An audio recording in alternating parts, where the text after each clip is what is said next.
想想看，如果客家文化用插画来表现，是不是更加的年轻活泼呢？年轻的客家子弟张杰做到了。那么他为了要帮助客家文化持续的传承，创作了一系列充满客家元素的画作，幽默风趣的插画风格，表达出客家的意念。用这样的方式，他也展现了客家子弟不忘本的精神。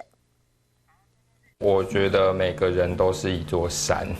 所以我把每个人画成一种不同的山。聚精会神在画布上挥洒创作，他是插画家飞飞飞，本名叫做张杰，是来自东势乡的客家子弟。墙上的作品都是他的用心，表达客家文化的心血。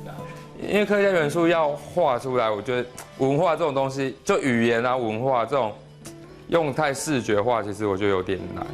客家语言、客家文化讲起来有点抽象。张杰的创作就创作出了《油桐花仙子》系列，用画画说故事，讲述小女孩为了要寻找被夺走的客家话，展开了一连串的冒险故事。那就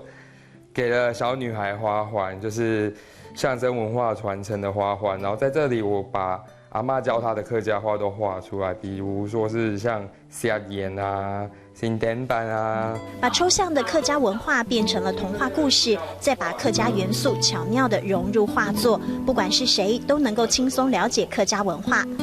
张杰的作品风格看似随性，但是充满了童趣幽默，让人看了会心一笑。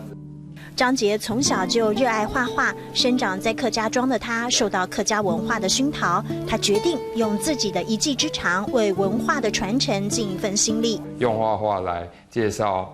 客家是什么，然后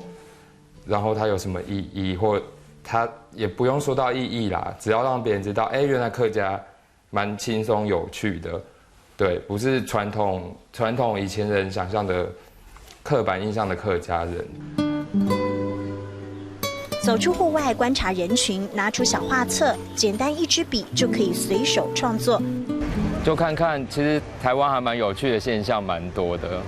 然后这些有趣的现象就会之后可能就会出现在画里面。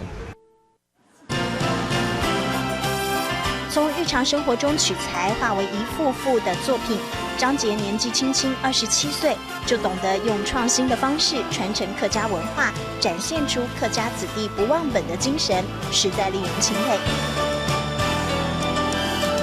文化的根不能失，小女孩的冒险展演客家本色的初心。27岁的青春笔触，全是童趣盎然，画布上翩翩飞舞，感动时刻。